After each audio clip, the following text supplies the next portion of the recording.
새벽 2시 필리핀에서 전화가 걸려왔습니다. 아버지 제발 살려주세요. 그 한마디로 우리 가족의 인생이 무너졌습니다. 새벽 5시 반 저는 오늘도 알람이 울리기 전에 눈을 떴습니다. 습관처럼 침대에서 일어나 부엌으로 향했습니다. 이름은 김정수, 올해 58살입니다. 평생을 일찍 일어나며 살아온 사람이고 이제는 알람 없이도 저절로 눈이 떠지는 몸이 되어버렸습니다. 부엌으로 가서 가스레인지에 불을 켜고 냄비에 물을 부었습니다. 된장국을 끓이기 시작하자 된장국 냄새가 집 안가득 퍼졌습니다. 하루가 시작되는 느낌이 들었습니다. 여보, 벌써 일어났어요? 아내 선영이 부엌으로 들어오며 조금은 놀란 표정으로 물었습니다. 저는 국을 저으며 잠이 안 오더라고 하고 짧게 대답했습니다. 사실 요즘 저는 밤마다 잠을 설치고 있었습니다. 그 이유는 다름 아닌 우리 아들 민수 생각 때문이었습니다. 우리 아들 민수는 3개월 전 돈을 벌겠다며 필리핀으로 떠났습니다. 아버지 거기 가면 월급이 2배래요. 게임 회사에서 일하면 한 달에 300만 원도 받을 수 있대요. 민수가 환하게 웃으며 말하던 모습이 아직도 눈에 선합니다. 공항에 배웅을 갔던 그날 민수는 제 손을 꼭 잡으며 말했습니다. 아버지 저 성공해서 가게 빚 다 갚아드릴게요. 저는 그 약속만 믿고 3개월째 아들의 연락을 기다리고 있었습니다. 처음 한 달 동안은 민수가 자주 전화를 걸어왔습니다. 아빠 저 잘 지내요. 회사도 좋고요. 사람들도 친절해요. 밝은 목소리로 말하던 아들의 소리만 들어도 저는 마음이 놓였었습니다. 하지만 시간이 지나면서 상황은 점점 달라졌습니다. 전화는 일주일에 한 번, 2주에 한 번으로 점점 뜸해졌습니다. 이제는 한 달째 아무런 소식이 없는 상태가 되어버렸습니다. 저는 하루에도 수십 번씩 민수의 전화번호를 누르고 또 눌렀습니다. 하지만 전화는 항상 꺼져 있었고 문자를 보내도 답이 없었습니다. 카톡을 보내도 읽지 않았습니다. 민수야 잘 지내는 거지? 저는 혼자서 이렇게 중얼거리며 울리지 않는 전화만 하루 종일 바라보고 있었습니다. 여보, 민수한테 무슨 일 있는 거 아니에요? 아내가 불안한 얼굴로 물었습니다. 저는 아니야, 바쁜가 봐 하고 태연한 척 대답했습니다. 하지만 사실 제 목소리도 떨리고 있었습니다. 아침 6시가 되자 저는 가게로 나갔습니다. 정수 철물점이라는 간판이 붙어 있는 이 가게는 제가 30년 동안 운영해온 곳입니다. 망치, 못, 드라이버 같은 온갖 연장들이 가득한 곳이었습니다. 손님은 많지 않았지만 그래도 먹고 살 만큼은 벌 수 있었습니다. 저는 가게 문을 열고 청소를 시작했습니다. 하지만 손은 자꾸만 멈췄고 주머니에서 핸드폰을 꺼냈습니다. 혹시 민수한테 연락 왔나 하는 마음으로 화면을 켜보곤 했습니다. 하지만 화면에는 아무것도 없었습니다.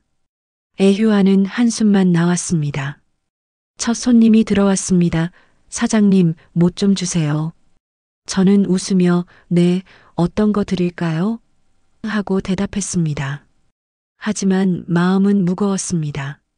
민수야, 너 지금 어디서 뭐하고 있니 하는 생각이 머릿속을 떠나지 않았습니다. 오전 시간 동안 손님이 몇 명 다녀갔습니다. 나사를 사가는 분, 페인트를 고르는 분, 전선을 찾는 분들이었습니다. 저는 계산하고 인사하며 감사합니다. 또 오세요라고 말했습니다. 하지만 계속해서 핸드폰을 확인했습니다. 혹시 문자라도 왔나? 혹시 카톡이라도 왔나? 하지만 매번 화면은 비어 있었습니다. 점심때가 되자 아내가 도시락을 들고 왔습니다. 가게 뒤편 작은 사무실에 앉았습니다. 김치, 계란말이, 멸치볶음 같은 제가 좋아하는 반찬들을 앞에 두었습니다.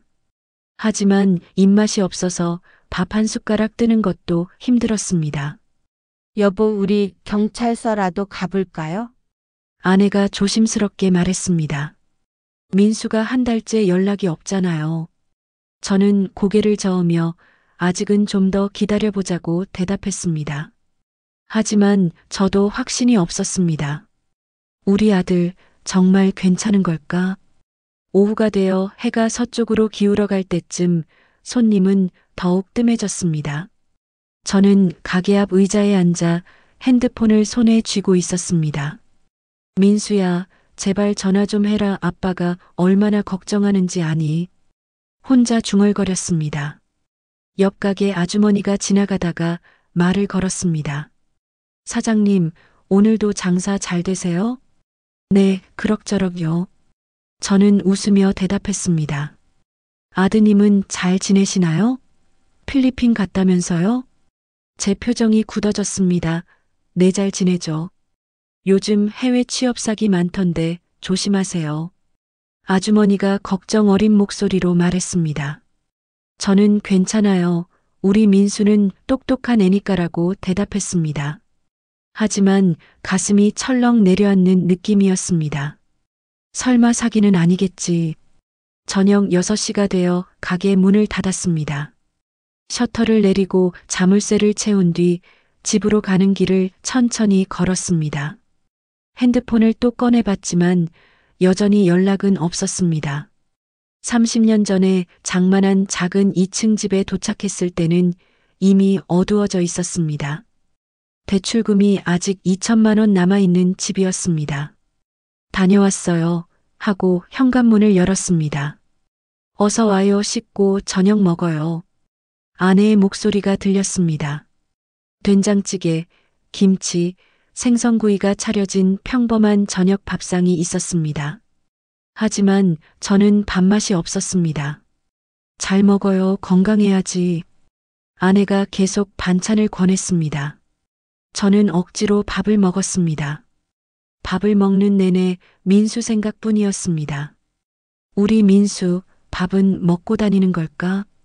아프거나 다치진 않았을까? 저녁을 먹고 TV를 켰습니다. 뉴스가 나왔습니다. 최근 해외 취업 사기가 급증하고 있습니다. 앵커의 목소리가 들렸습니다. 특히 동남아시아 지역에서. 제 손이 멈췄습니다. 화면에는 필리핀이라는 글자가 보였습니다. 불법 도박장에 강제로 일을 시키고 여권을 빼앗아 도망가지 못하게 합니다. 제 얼굴이 하얗게 변했습니다. 여보, TV 꺼요. 아내가 다급하게 말했습니다. 민수는 아닐 거예요. 우리 아들 똑똑하잖아요. 저는 고개를 끄덕였습니다. 하지만 가슴이 두근거렸습니다. 설마 우리 민수가 그런 곳에. 밤 10시가 되어 침대에 누웠지만 저는 잠을 잘 수 없었습니다. 천장만 바라보며 누워 있었는데 옆에서 아내도 뒤척이고 있었습니다. 여보, 아내가 조용히 불렀습니다. 민수 괜찮겠죠? 저는 대답하지 못하고 그저 아내의 손을 꼭 잡았습니다. 괜찮을 거야. 우리 아들 씩씩한 애잖아. 하지만 제 목소리는 떨렸습니다. 밤 11시가 되자 저는 결국 잠들지 못하고 일어났습니다. 거실로 나와 소파에 앉아 핸드폰을 손에 쥐었습니다. 민수야, 제발 연락해라. 아빠가 여기 있어. 혼자 중얼거렸습니다. 민수 사진을 꺼내봤습니다. 환하게 웃고 있는 아들의 모습이 보였습니다. 민수야, 너 정말 괜찮은 거지? 사진 속 아들에게 물었지만 당연히 대답은 없었습니다. 시간이 흘러 밤 12시, 새벽 1시가 되었습니다. 저는 소파에서 졸고 있었는데 핸드폰을 가슴에 안고 있었습니다. 깊은 잠은 아니었습니다. 조금만 소리가 나도 깰 수 있도록 전화벨이 울리면 바로 받을 수 있도록 준비하고 있었습니다. 새벽 2시, 갑자기 따르릉, 따르릉 하는 소리가 났습니다. 저는 벌떡 일어났습니다. 손이 떨리고 심장이 뛰었습니다. 화면을 봤더니 모르는 번호였고 63이라는 필리핀 국가번호가 보였습니다. 민수다. 저는 소리치며 떨리는 손으로 전화를 받았습니다. 여보세요. 민수야. 제 목소리가 떨렸습니다. 침실에서 아내가 여보, 민수예요? 라고 소리치며 뛰어나왔습니다. 전화기 너머로 지직지직 잡음이 들렸습니다. 그 잡음 사이로 아버지라는 익숙한 목소리가 들렸습니다. 분명 민수였지만 목소리가 이상했습니다. 떨리고 있었고 약하고 힘이 없었습니다. 민수야, 아빠다. 너 어디 있어? 저는 다급하게 소리쳤습니다. 아버지, 제발 민수의 목소리가 점점 작아졌습니다. 살려주세요. 그 말과 함께 뭔가를 떨구는 쿵 하는 소리가 들렸습니다. 거친 남자들의 목소리도 들렸습니다. 민수야, 민수야, 지금 어디 있는 거야? 저는 미친 듯이 소리쳤습니다. 하지만 대답은 없었습니다. 뚜뚜뚜 전화가 끊어졌습니다. 저는 그 자리에 주저앉았습니다. 핸드폰이 손에서 떨어졌습니다. 여보, 무슨 일이야? 아내가 저를 붙잡았습니다. 저는 민수가라는 말밖에 할 수 없었습니다. 살려달라고 했어, 우리 민수가. 아내가 그 자리에서 울음을 터뜨렸습니다. 안 돼, 우리 아들. 저도 눈물이 났습니다. 평생 울지 않았던 제가 그날 밤 처음으로 소리내어 울었습니다. 새벽 2시 10분. 저는 바닥에 주저앉은 채 아내를 붙잡고 있었습니다. 방금 들었던 민수의 목소리가 귓가에서 맴돌았습니다. 살려주세요. 그 떨리던 목소리, 약하던 목소리가 계속 들렸습니다. 여보, 어떻게 우리 민수가. 아내가 제 팔을 붙잡고 울었습니다. 저는 떨리는 손으로 다시 전화를 걸었습니다. 뚜뚜뚜. 하지만 전화는 연결되지 않았습니다. 이 번호는 현재 사용할 수 없습니다. 안내 멘트만 들렸습니다. 안 돼, 안 돼. 저는 계속해서 전화를 걸었습니다. 1번, 2번, 10번.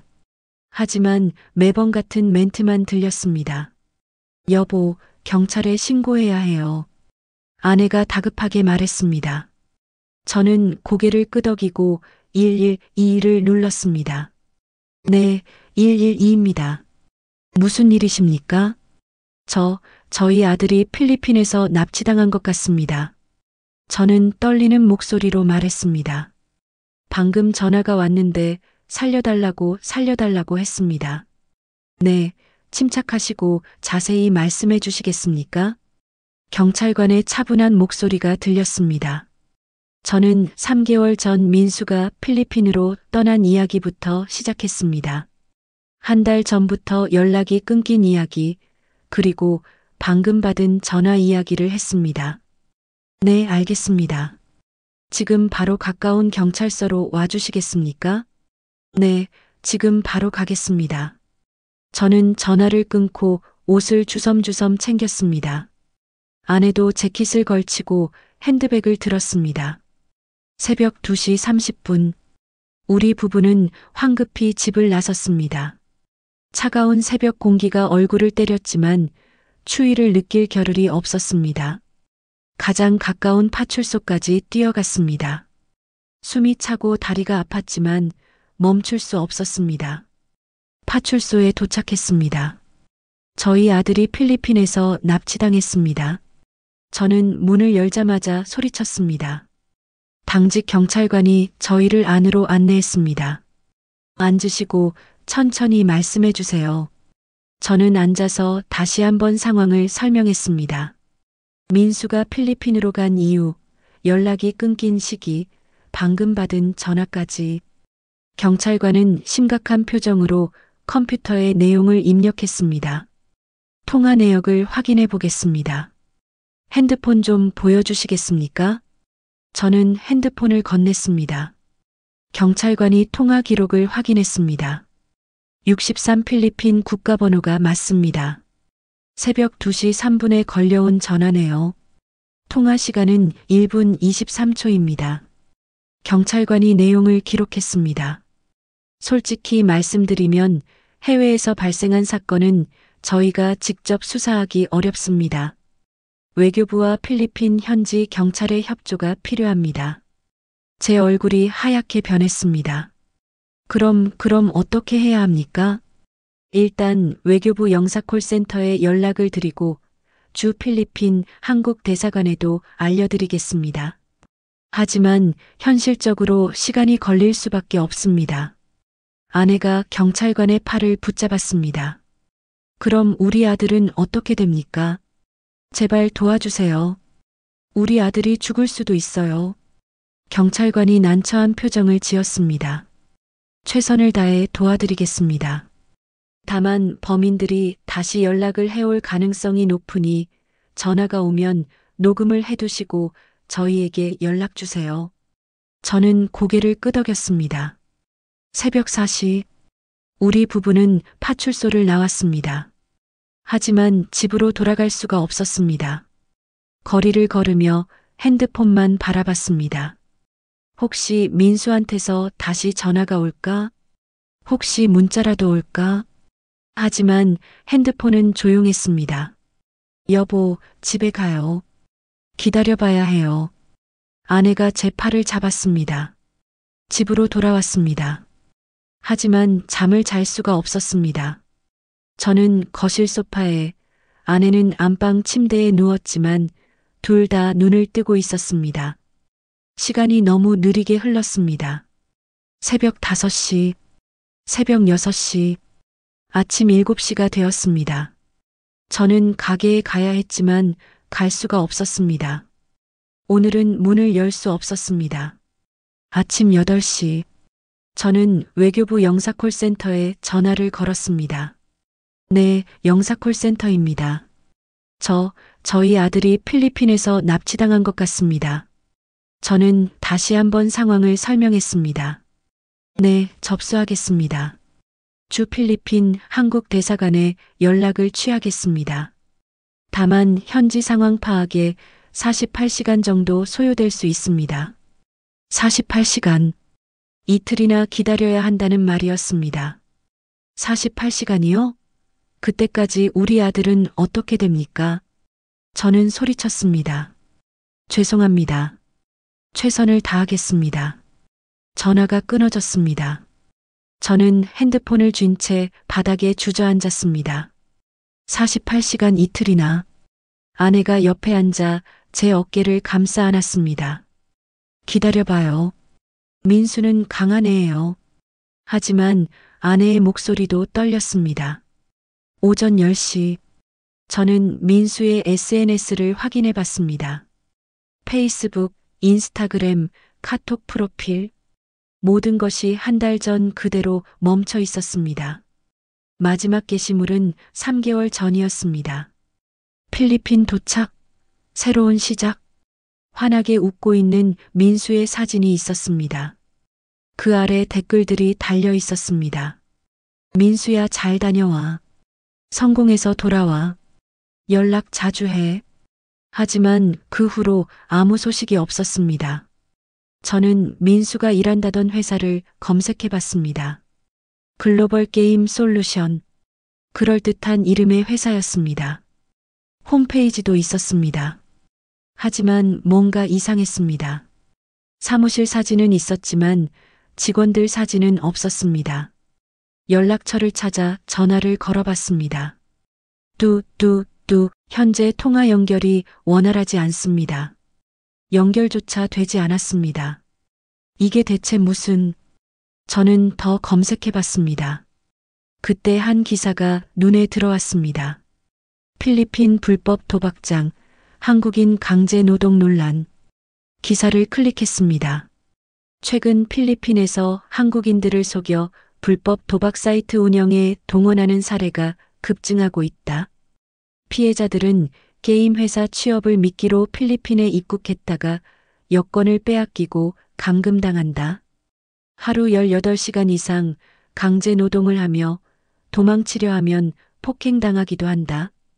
제 손이 떨렸습니다. 기사 아래에는 피해자 가족의 인터뷰가 있었습니다. 저희 아들도 게임 회사에 취직했다고 했어요. 한 달 동안은 연락이 잘 왔는데 어느 순간부터 끊겼어요. 나중에 알고 보니 불법 도박장에 갇혀 있었어요. 똑같았습니다. 민수의 상황과 똑같았습니다. 여보, 여보. 저는 아내를 불렀습니다. 아내가 달려왔습니다. 이것 좀 봐요. 민수가 당한 게 이거예요. 아내가 기사를 읽더니 얼굴이 하얗게 변했습니다. 안 돼, 우리 민수가 그런 곳에. 그때였습니다. 따르릉. 핸드폰이 다시 울렸습니다. 또 모르는 번호였습니다. 63. 필리핀 번호였습니다. 저는 녹음 버튼을 먼저 누른 후 전화를 받았습니다. 여보세요. 제 목소리가 떨렸습니다. 김정수 씨? 낯선 남자의 목소리였습니다. 한국말을 했지만 억양이 이상했습니다. 네, 저입니다. 우리 아들은 어디 있습니까? 아들 보고 싶으면 돈 준비하세요. 제 심장이 멎는 것 같았습니다. 돈이요? 얼마를 원하십니까? 3억 준비하세요. 3일 안에 준비하세요. 3억 원이요? 저희가 어디서 그런 큰 돈을. 그건 당신들이 알아서 할 일이에요. 남자의 목소리는 차갑고 무감정했습니다. 3일. 딱 3일만 줍니다. 안 주면 아들 손가락부터 자릅니다. 우리 아들 좀 바꿔주십시오. 제발 아들이 무사한지 확인만. 내일 같은 시간에 다시 전화할게요. 그때까지 돈 준비하세요. 뚝. 전화가 끊어졌습니다. 저는 그 자리에 무너졌습니다. 3억 원을 3일 안에. 아내가 제 옆에 주저앉았습니다. 여보, 우리 어디서 그 돈을 구해요? 저는 대답할 수 없었습니다. 가게를 30년 운영했지만 모은 돈은 고작 몇백만 원. 오히려 은행 대출이 2천만 원 남아 있었습니다. 집도 아직 대출금이 남아 있었습니다. 5천만 원. 저희에게는 천문학적인 돈이었습니다. 여보, 집을 팔아야 할까요? 아내가 떨리는 목소리로 물었습니다. 저는 고개를 끄덕였습니다. 그래, 집이든 가게든 다 팔아야지. 민수를 살려야지. 30년을 살아온 집, 30년을 운영한 가게. 그 모든 것이 한순간에 무의미해졌습니다. 아들의 목숨 앞에서는 그 무엇도 중요하지 않았습니다. 오전 11시. 저는 부동산 중개사무소 문을 열었습니다. 손에는 집 등기부등본을 쥐고 있었습니다. 어서 오세요. 무슨 일로 오셨습니까? 중개인이 웃으며 맞이했습니다. 집을 팔려고 합니다. 저는 떨리는 목소리로 말했습니다. 아, 네. 어디 집인데요? 중개인이 서류를 펼쳤습니다. 저는 주소를 말했습니다. 30년을 살아온 우리 집 주소였습니다. 아, 여기 알죠. 2층 단독주택이죠? 네, 맞습니다. 시세가 한 3억 5천만 원 정도 되는데. 중개인이 계산기를 두드렸습니다. 급하게 파셔야 하나요? 네, 3일 안에 현금으로 받아야 합니다. 제 대답에 중개인의 표정이 변했습니다. 3일이요? 그건 좀 어렵습니다. 보통 매매 계약하고 잔금 받는 데만 한 달은 걸리거든요. 제 얼굴이 하얗게 변했습니다. 그럼 어떻게 해야 합니까? 금매로 내놓으시면 아마 2억 5천만 원 정도, 1억 원을 깎아야 한다는 말이었습니다. 하지만 선택의 여지가 없었습니다. 좋습니다. 그렇게라도 해주십시오. 그리고 제 가게도 함께 팔고 싶습니다. 저는 가게 임대차 계약서도 꺼냈습니다. 중개인이 서류를 보더니 고개를 끄덕였습니다. 철물점이시네요. 권리금이 있으시면 5천만 원만 받으면 됩니다. 재고까지 다 드릴게요. 중개인이 잠시 생각하더니 말했습니다. 제가 아는 분이 철물점 하시려는 분이 계신데 연락해 볼게요. 저는 고개를 숙여 인사했습니다. 감사합니다. 제발 빨리 좀 부탁드립니다. 집으로 돌아왔습니다. 아내가 집안 짐을 정리하고 있었습니다. 여보, 어떻게 됐어요? 집은 2억 5천만 원, 가게는 5천만 원에 팔 수 있을 것 같아. 딱 맞네요. 아내의 눈에서 눈물이 흘렀습니다. 30년의 추억이 담긴 집이었습니다. 민수가 태어나고 자란 집이었습니다. 하지만 지금은 그런 것을 생각할 때가 아니었습니다. 여보, 민수만 무사히 돌아오면 그걸로 충분해요. 아내가 제 손을 잡았습니다. 그래. 집이고 가게고 다 다시 시작하면 돼. 저도 아내의 손을 꼭 잡았습니다. 오후 3시 부동산에서 연락이 왔습니다. 사장님, 집 사겠다는 분이 나타났어요. 내일 당장 계약할 수 있대요. 가게도 제가 아는 분이 인수하겠답니다. 정말입니까? 저는 기쁜 마음으로 물었습니다. 네, 내일 오전 10시에 사무실로 오세요. 계약하고 바로 계약금 받으실 수 있습니다. 전화를 끊고 저는 안도의 한숨을 쉬었습니다. 여보, 내일 계약할 수 있대요. 아내에게 소리쳤습니다. 그날 밤, 저는 민수방에 들어갔습니다. 책상, 침대, 옷장, 민수가 쓰던 물건들이 그대로 있었습니다. 책상 위에는 민수가 쓰던 공책이 놓여 있었습니다. 저는 공책을 펼쳐봤습니다. 아버지께 첫 페이지에 적혀 있는 글씨였습니다. 아버지, 저 꼭 성공해서 돌아올게요. 가게 빚도 다 갚아드리고 새 집도 사드릴게요. 조금만 기다려주세요. 사랑합니다. 눈물이 났습니다. 민수야, 아빠가 갈게. 조금만 기다려라. 저는 공책을 가슴에 안았습니다. 다음 날 아침, 저는 부동산 사무실로 갔습니다. 집을 사겠다는 사람과 가게를 인수하겠다는 사람이 와 있었습니다. 계약서를 작성했습니다. 손이 떨렸지만 서명했습니다. 계약금 3천만 원입니다. 집 매수인이 봉투를 건넸습니다. 가게 인수대금 5천만 원입니다. 가게 인수인도 돈을 건넸습니다. 잔금은 모레까지 준비하겠습니다. 집 매수인이 말했습니다. 감사합니다. 저는 고개를 숙여 인사했습니다. 3천만 원. 아직 2천만 원이 부족했습니다. 저는 은행으로 갔습니다. 대출을 받아야 했습니다. 대출 상담 받으러 왔습니다. 네, 얼마 필요하신가요? 2천만 원입니다. 은행원이 제 신용을 조회했습니다. 신용 등급이 좀 낮으시네요. 이미 대출이 2천만 원 있으시고 제 얼굴이 어두워졌습니다. 제발 좀 도와주십시오. 급한 일이 있어서 그럽니다. 은행원이 잠시 생각하더니 말했습니다. 담보가 있으시면 가능합니다. 집이나 가게 같은 집은 이미 팔기로 했습니다. 그럼 어렵겠네요. 저는 은행을 나왔습니다. 어떻게 해야 할지 막막했습니다. 그때 아내에게서 전화가 왔습니다. 여보, 친척들한테 연락했어요. 돈 좀 빌릴 수 있는지. 얼마나 빌릴 수 있대요? 고모가 500만 원, 삼촌이 300만 원. 다 합쳐서 1,000만 원 정도요. 아직 1,000만 원이 부족했습니다.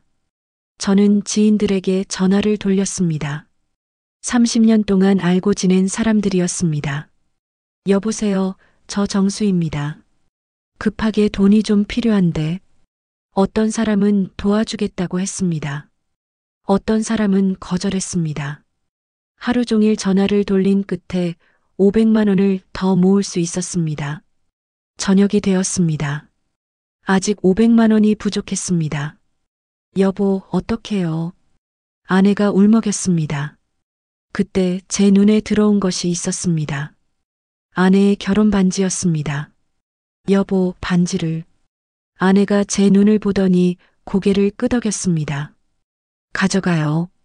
다 가져가요. 아내는 반지를 빼서 제 손에 쥐어줬습니다. 저도 제 반지를 뺐습니다. 30년 동안 낀 반지였습니다. 우리는 금은방으로 갔습니다. 반지 좀 팔려고 합니다. 네, 한번 볼게요. 주인이 반지를 확인했습니다. 2개 합쳐서 300만 원 드릴게요. 3일째 되는 날 아침, 저는 은행으로 갔습니다. 3억 원을 현금으로 인출했습니다. 두툼한 봉투 안에 담긴 돈이었습니다. 평생 모은 재산이 이 안에 들어 있었습니다. 오전 10시, 약속한 시간에 전화가 왔습니다. 63 필리핀 번호였습니다. 저는 녹음을 시작하고 전화를 받았습니다. 여보세요. 돈 준비했어요? 그 남자의 목소리였습니다. 네, 3억 원 다 준비했습니다. 어떻게 보내드리면 됩니까? 잘했어요. 지금부터 말하는 계좌로 송금하세요. 남자가 계좌번호를 불러줬습니다. 필리핀 은행 계좌였습니다. 저는 떨리는 손으로 메모했습니다. 송금하면 우리 아들은 언제 돌려보내주십니까? 24시간 안에 마닐라 공항으로 보낼게요. 내일 이 시간에 공항에서 기다리세요. 정말입니까? 약속하시는 겁니까? 약속해요. 돈만 보내면 아들 보내줄게요. 전화가 끊어졌습니다. 저는 곧바로 은행으로 갔습니다. 해외 송금 창구로 갔습니다. 필리핀으로 송금하려고 합니다. 네, 송금 신청서 작성해 주세요. 저는 떨리는 손으로 신청서를 작성했습니다. 금액 3억 원, 수취인 메모한 계좌번호. 확인하셨습니까? 송금하시겠습니까? 네, 부탁합니다. 버튼을 누르는 순간 평생 모은 재산이 사라졌습니다. 송금 완료되었습니다. 은행원의 말에 저는 고개를 끄덕였습니다. 통장 잔고는 텅 비어 있었습니다. 은행을 나오자 아내가 기다리고 있었습니다. 보냈어요? 응, 다 보냈어. 이제 민수가 돌아올 거야. 아내가 제 팔을 붙잡고 울었습니다. 드디어 우리 아들이. 저도 눈물을 흘렸습니다. 그날 밤, 우리는 마닐라행 비행기 표를 예약했습니다. 내일 아침 첫 비행기였습니다. 남은 돈을 털어 2장의 표를 샀습니다. 이제 우리에게 남은 돈은 거의 없었습니다. 하지만 상관없었습니다. 내일이면 민수를 만날 수 있으니까요. 다음 날 아침, 우리는 인천공항으로 갔습니다. 비행기에 올랐습니다. 4시간의 비행 시간 동안 저는 단 한 번도 눈을 붙이지 못했습니다. 민수야, 아빠가 간다. 조금만 기다려라. 마닐라 공항에 도착했습니다. 오전 10시, 약속한 시간이었습니다. 저는 도착 게이트 앞에 섰습니다. 사람들이 쏟아져 나왔습니다. 저는 한 명 한 명 얼굴을 확인했습니다. 민수가 있을 거야. 저기 어딘가에 있을 거야. 하지만 민수는 보이지 않았습니다. 30분이 지났습니다.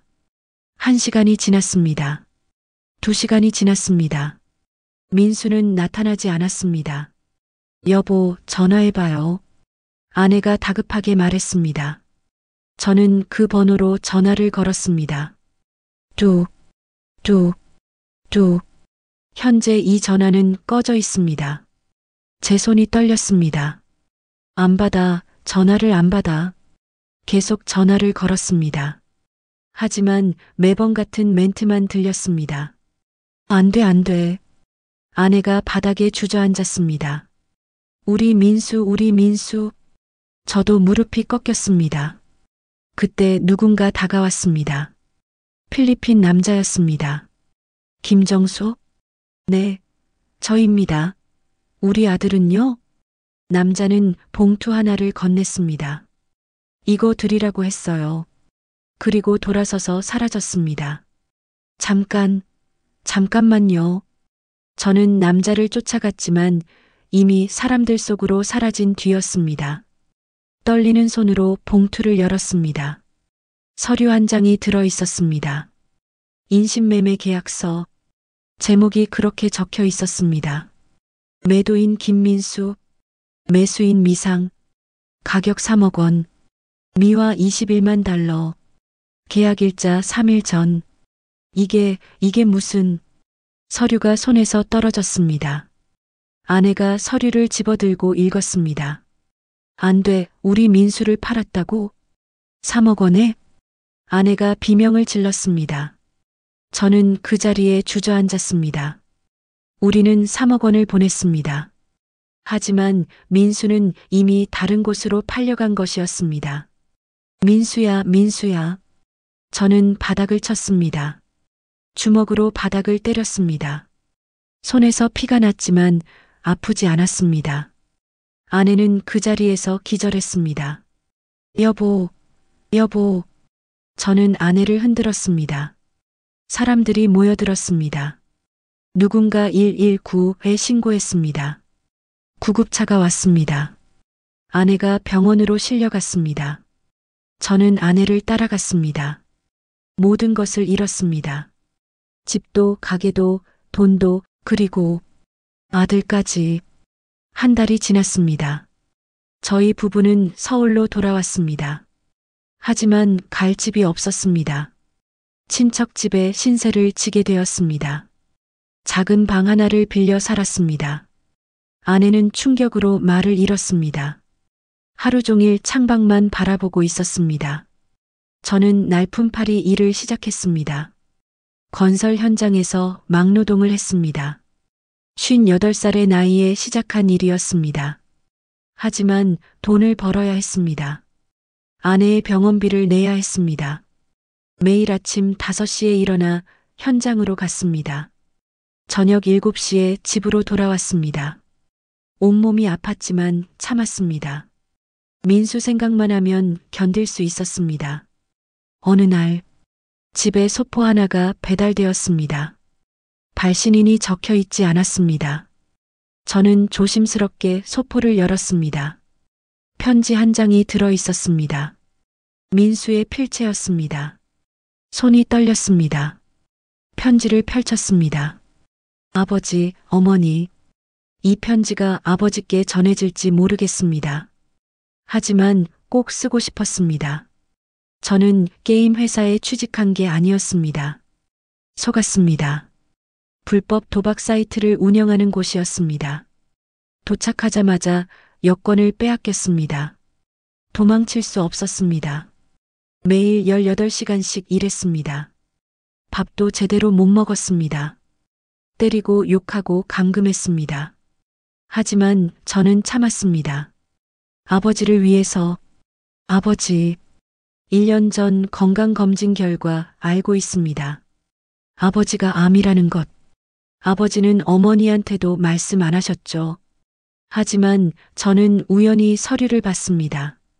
병원에서 온 진단서, 위암 3기, 수술과 항암 치료가 필요하다고, 치료비가 5천만 원. 저는 그 돈을 마련하려고 필리핀에 왔습니다. 빨리 돈을 벌어서 아버지를 살리려고. 하지만 빠져나올 수 없었습니다. 그들은 저를 이용했습니다. 아버지한테 전화하게 했습니다. 돈을 받아내려고. 저는 거부했습니다. 그래서 많이 맞았습니다. 그런데 그들이 제안했습니다. 내가 다른 곳에 팔리면 5천만 원을 너희 부모한테 주겠다고. 저는 동의했습니다. 그 돈으로 아버지가 치료받을 수 있다면. 하지만 저는 순진했습니다. 그들은 아버지한테서도 돈을 받았습니다. 그리고 저도 팔아버렸습니다. 2번 속은 겁니다. 지금 저는 배를 타고 어딘가로 가고 있습니다. 어선이라고 들었습니다. 아마 다시는 한국에 못 갈 것 같습니다. 아버지, 제 걱정은 하지 마세요. 아버지 치료 꼭 받으세요. 제가 보낸 돈으로. 그들이 아버지한테 돈을 돌려주지 않았군요. 죄송합니다. 제가 바보였습니다. 하지만 괜찮습니다. 아버지, 어머니가 건강하시면 그걸로 충분합니다. 사랑합니다. 항상 감사했습니다. 다음 생에는 꼭 효자가 되겠습니다. 안녕히 계세요. 민수 올림. 편지를 읽는 내내 눈물이 멈추지 않았습니다. 민수야, 민수야. 저는 편지를 가슴에 안고 울었습니다. 아내가 다가와 편지를 빼앗아 읽었습니다. 그리고 그 자리에서 무너졌습니다. 우리 민수가 우리를 위해서, 우리 때문에, 우리 때문에. 아내가 울부짖었습니다. 저도 바닥에 주저앉았습니다. 미안하다, 민수야. 아빠가 미안하다. 아빠가 몰랐어. 그날 밤, 저는 편지를 몇 번이고 다시 읽었습니다. 민수가 1년 전부터 제 병을 알고 있었다는 것, 그 돈을 마련하려고 필리핀에 갔다는 것, 자신이 팔리는 것까지 동의했다는 것, 모두 저를 살리기 위해서였습니다. 민수야, 아빠는 괜찮아. 아빠는 괜찮으니까. 제발 살아만 있어라. 저는 밤새 울었습니다. 다음 날, 저는 경찰서로 갔습니다. 편지를 보여주며 다시 한번 도움을 요청했습니다. 제발 우리 아들을 찾아주세요. 경찰은 편지를 읽고 고개를 끄덕였습니다. 국제공조 수사를 요청하겠습니다. 하지만 시간이 걸릴 것 같습니다. 어선을 탔다면 동남아 여러 나라를 돌아다닐 가능성이 높습니다. 그래도 최선을 다하겠습니다. 저는 고개를 숙여 인사했습니다. 한 달이 지났습니다. 2달이 지났습니다. 석 달이 지났습니다. 소식이 없었습니다. 저는 날품팔이로 번 돈을 조금씩 모았습니다. 그리고 병원에 갔습니다. 민수가 알고 있던 제 위암, 정밀 검사를 받았습니다. 다행히 초기에 발견됐습니다. 의사가 말했습니다. 수술하면 완치 가능합니다. 하지만 비용이, 저는 고개를 저었습니다. 수술은 안 하겠습니다. 그 돈으로 아들을 찾겠습니다. 의사가 놀란 표정을 지었습니다. 하지만 치료 안 하시면 위험합니다. 괜찮습니다. 저는 병원을 나왔습니다. 제 목숨보다 아들이 중요하니까요. 6개월이 지났습니다. 저는 여전히 날품팔이를 하고 있었습니다. 아내는 작은 식당에서 설거지 일을 시작했습니다. 둘이 번 돈을 모아 조금씩 저축했습니다. 언젠가 민수를 찾으러 갈 날을 위해서 매일 아침 아내는 민수 사진 앞에 밥을 놓았습니다. 민수야, 오늘도 잘 먹어라. 어디 있든 건강해라. 저도 매일 기도했습니다. 제발 우리 아들을 지켜주세요. 어느 날 오후, 저는 건설 현장에서 일하고 있었습니다. 갑자기 핸드폰이 울렸습니다. 모르는 번호였습니다. 하지만 한국 번호였습니다. 여보세요? 김정수 씨 맞으십니까? 남자의 목소리였습니다. 네, 그런데요. 여기 서울경찰청 국제범죄수사대입니다. 제 심장이 뛰기 시작했습니다. 아드님 김민수 씨 소식이 있습니다. 네, 민수요? 우리 민수가? 태국 경찰이 불법 어선을 단속하다가 한국인 여러 명을 구조했습니다.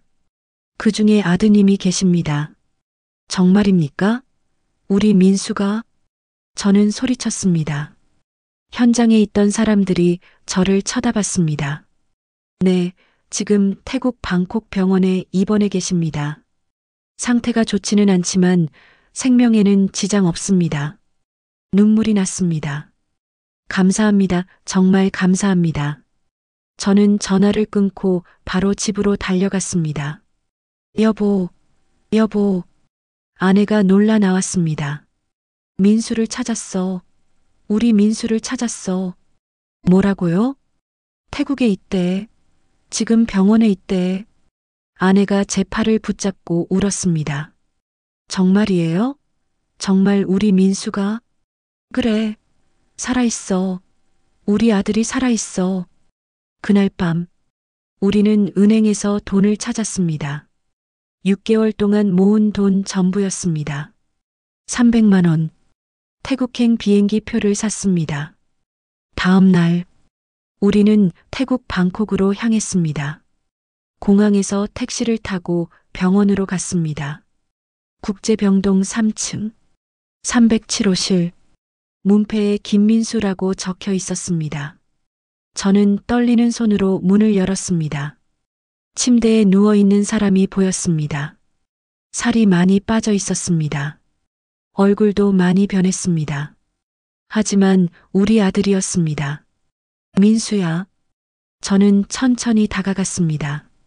민수가 천천히 눈을 떴습니다. 아버지?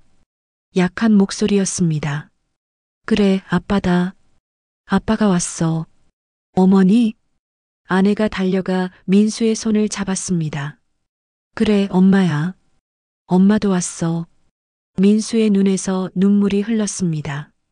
죄송해요. 정말 죄송해요. 아니다. 고맙다. 저는 민수의 머리를 쓰다듬었습니다. 내가 나를 살리려고 했다는 거 다 알고 있어. 편지 받았어. 민수가 더 많이 울었습니다. 아버지 치료는 하셨어요? 아직 안 했어. 너 찾느라 바빴지. 안 돼요. 치료 받으셔야 해요. 괜찮아. 의사가 촉이라고 했어. 너만 무사하면 아빠는 다 괜찮아.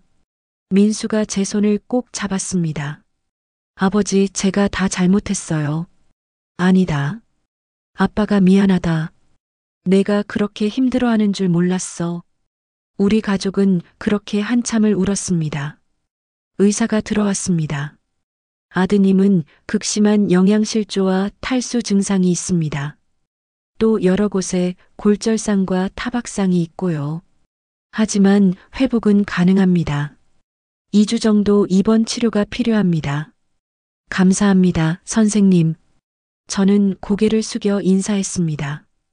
2주 동안 저희 부부는 민수 곁을 지켰습니다.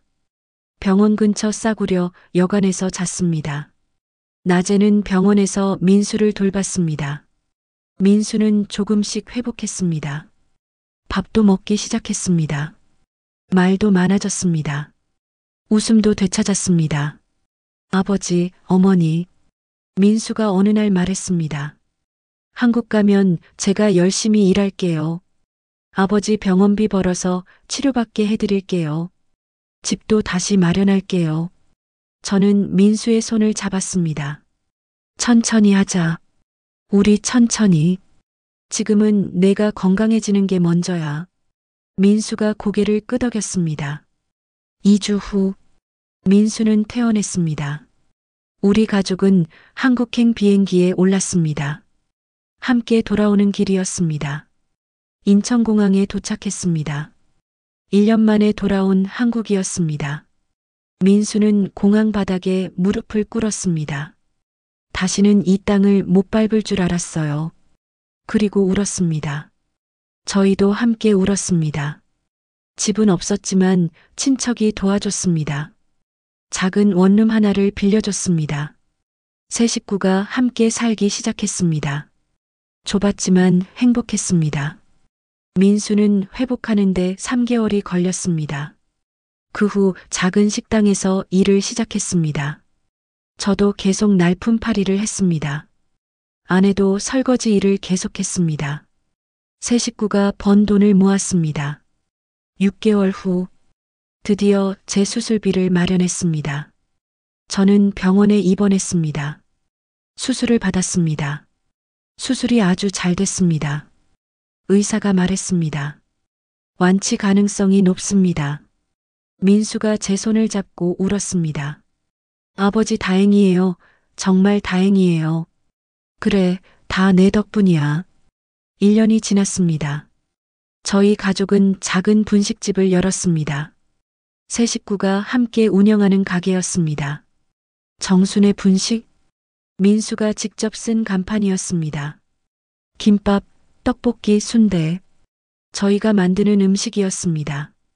손님이 많지는 않았지만, 하지만 하루하루 행복했습니다. 민수는 이제 많이 회복했습니다. 체중도 돌아왔고 웃음도 돌아왔습니다. 가끔 악몽을 꾸기도 했습니다. 아버지, 살려주세요. 밤에 소리를 지르며 깨기도 했습니다. 그럴 때마다 저는 민수를 안아줬습니다. 괜찮아. 아빠가 여기 있어. 이제 다 끝났어.